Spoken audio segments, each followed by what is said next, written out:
जोहार दोस्तों, मैं हूं प्रेम पंकज। आप सभी का स्वागत करता हूं माइक्रो स्टडी सेंटर में। माइक्रो स्टडी सेंटर में फ्रेंड्स, आप सभी लोग हिस्ट्री ऑफ झारखंड से अभी तक 30 एपिसोड देख चुके हैं, जिसमें मैंने विभिन्न तरीके की जानकारियां दिया है। और करेंटली मैं आप लोगों के लिए जो एपिसोड लाया था उसमें आपको जनजातीय विद्रोह के बारे में पढ़ा रहा था। ये जनजातीय विद्रोह जो है दोस्तों, बहुत ही इम्पोर्टेंट टॉपिक है, जो जेपीएससी के द्वारा लिए जाने वाले एग्ज़ाम्स के लिए तो सबसे ज़्यादा इम्पोर्टेंट है। और जेएसएससी जो भी एग्ज़ाम्स ले रहे हैं और आने वाले दिनों में लेंगे, उन सभी में यहाँ से क्वेश्चंस 3 से 4 क्वेश्चंस पूछे जाते हैं। उसका कारण है दोस्तों, जनजातीय विद्रोह एक्चुअल में हमारे झारखंड का सबसे हॉट टॉपिक है, जहाँ पर जानकारियाँ बहुत कम है, लेकिन बहुत सारे वीर महापुरुष हुए हैं जिन्होंने अंग्रेज़ों के खिलाफ शुरुआत के दिनों में ही लड़ाई लड़ी थी और इस क्षेत्र को आज़ाद करने की कोशिश की थी। तो चलिए आज का एपिसोड नंबर 32 स्टार्ट करते हैं, जहां हम लोग भूमिज विद्रोह को पढ़ेंगे, जो कि 1832-33 ईस्वी में लड़ा गया था। आइए चलते हैं और इनके इम्पॉर्टेंट पॉइंट्स को, मूवमेंट को देख लेते हैं। इसका प्रभाव क्या है ये भी हम लोग देखते हैं।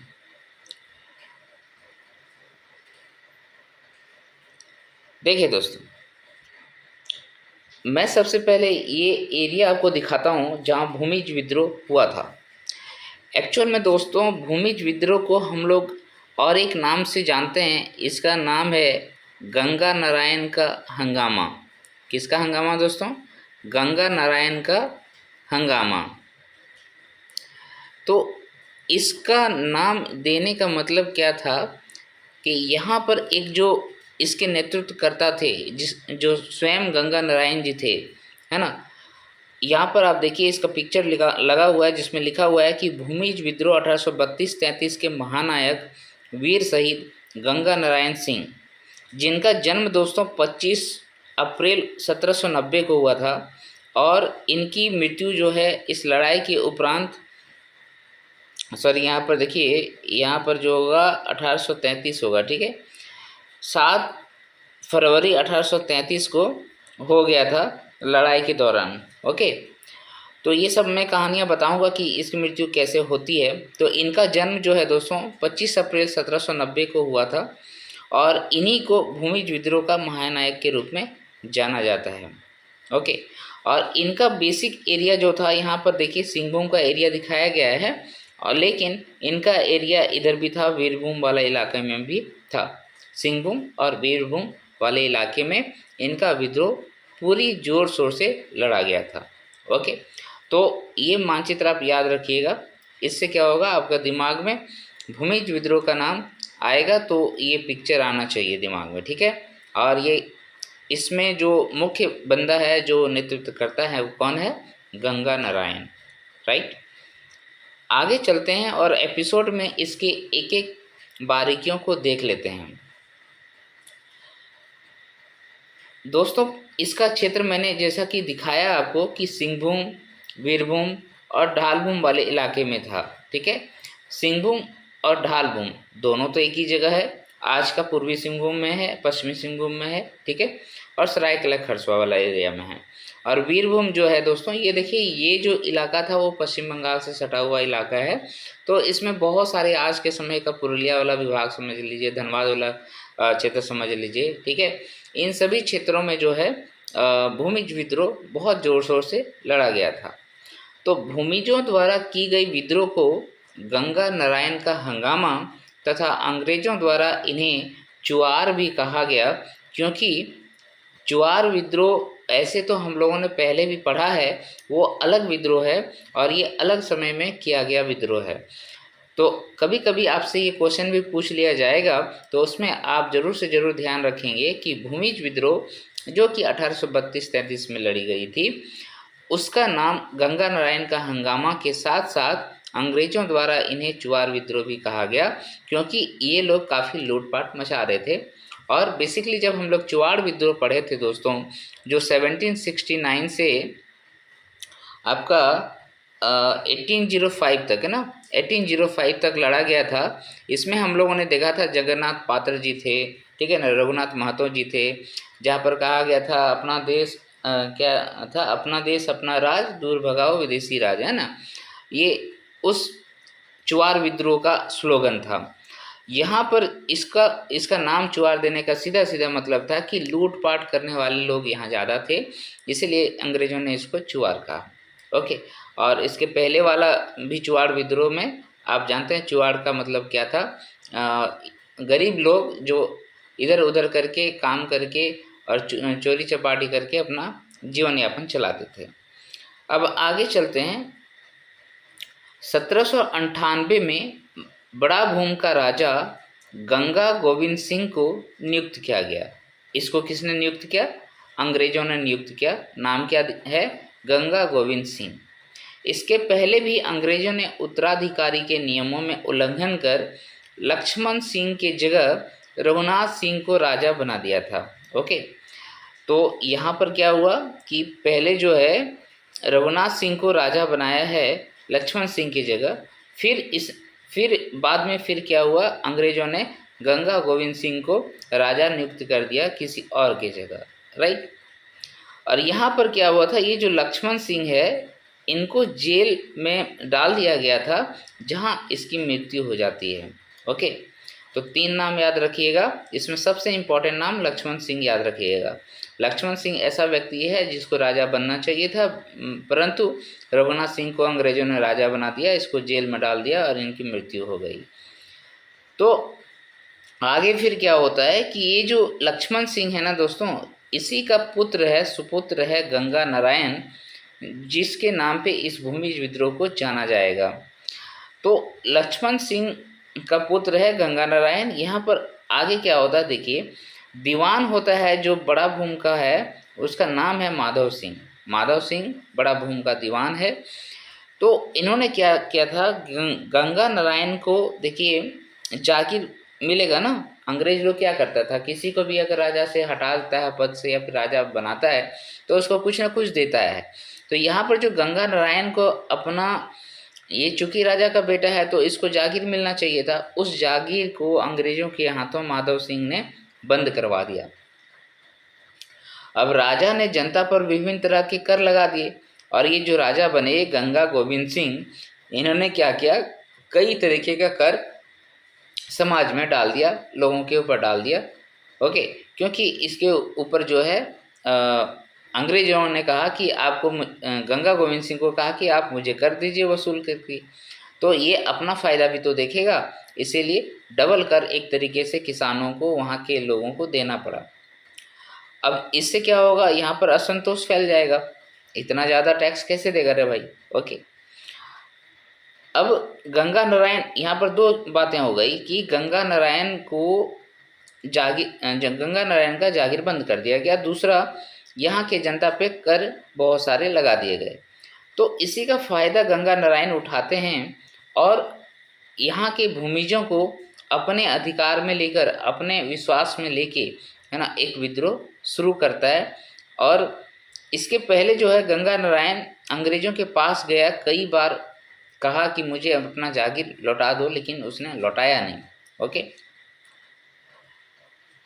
तो आगे अब देखते हैं कि क्रांतिकारी लोग जो है, विद्रोही जो है, वो किस तरीके से विद्रोह को शुरू करता है।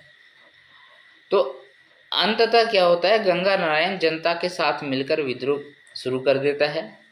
26 अप्रैल 1832 ईस्वी को माधव सिंह की हत्या कर देता है और इसके साथ ही भूमिज विद्रोह का आगाज हो जाता है।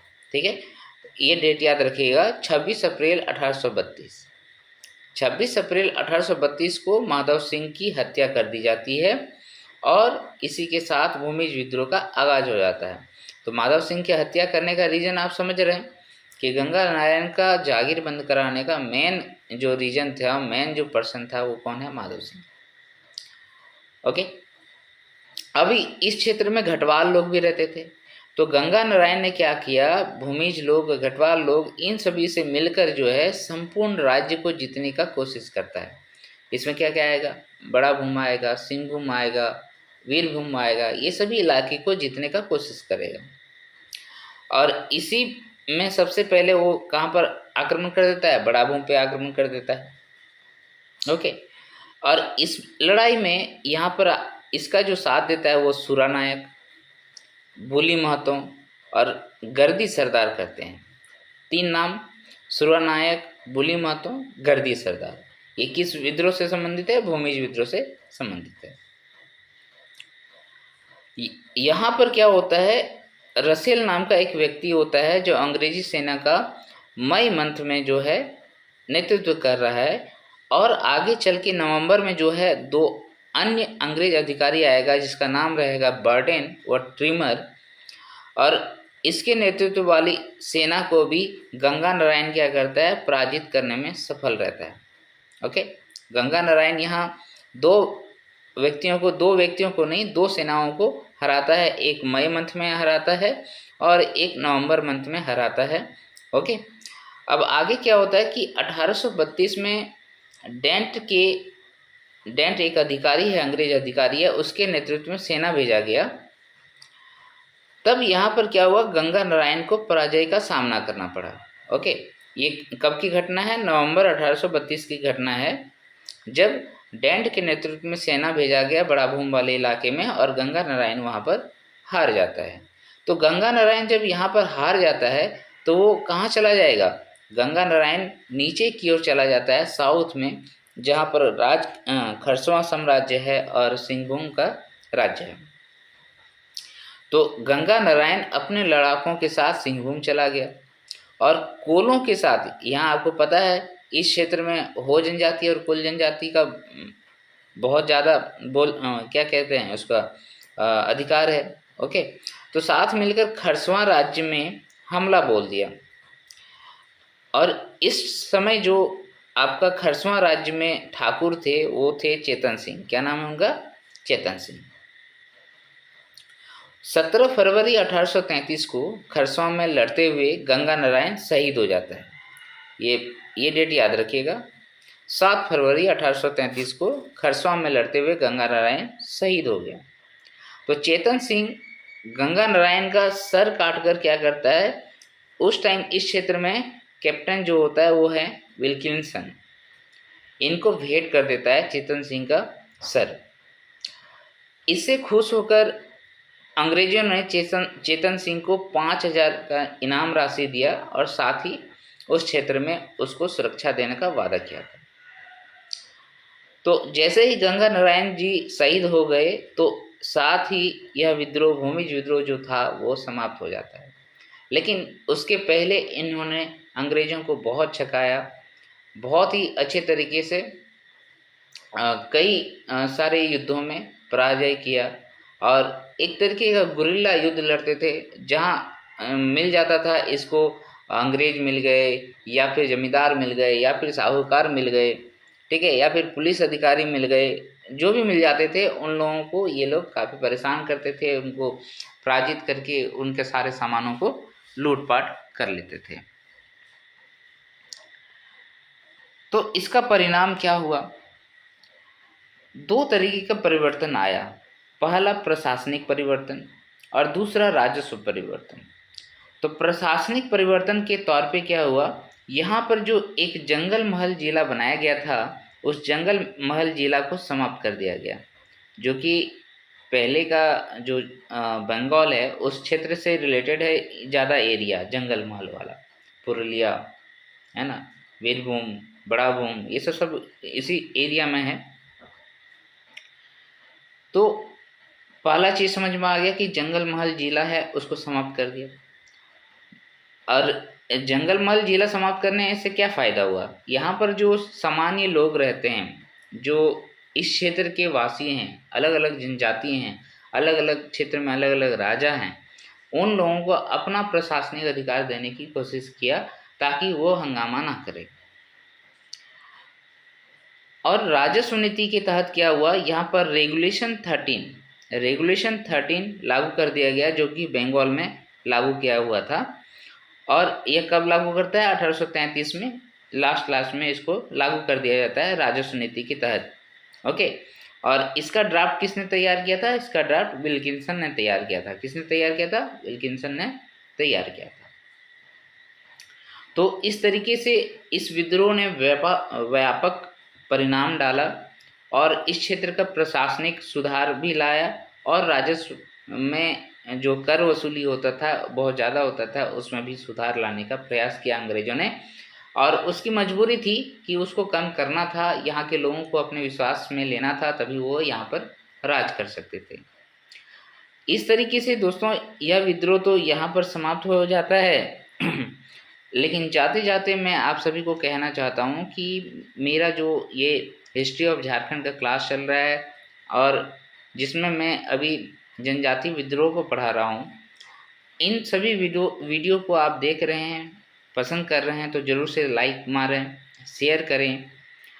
शेयर करने से क्या होगा दोस्तों, अन्य लोगों तक पहुंचेगा। जो स्टूडेंट तैयारी कर रहे हैं उनको मैं बहुत शॉर्ट नोट्स में एक एक टॉपिक बता रहा हूं, बहुत अच्छे से बता रहा हूं। तो अगर वो मुझे सब्सक्राइब करते हैं तो मेरा मोटिवेशन बनेगा और कुछ नहीं, ठीक है। मोटिवेशन बनते बनते क्या होगा, मैं और अच्छे अच्छे वीडियो लाऊंगा। सारा झारखंड का जीके मैं आपके लिए फ्री ऑफ कॉस्ट प्रोवाइड करा दूंगा। ओके, और हो सके तो दोस्तों बेल आइकन जरूर से जरूर दबा के रखिए माइक्रो स्टडी सेंटर का। आगे मैं और बताऊंगा कि टेलीग्राम चैनल वगैरह भी आप ज्वाइन करना चाहेंगे, जहां पर पीडीएफ वगैरह आपको मिल जाया करेगा, तो वो मैं डिस्क्रिप्शन बॉक्स में दे दूंगा।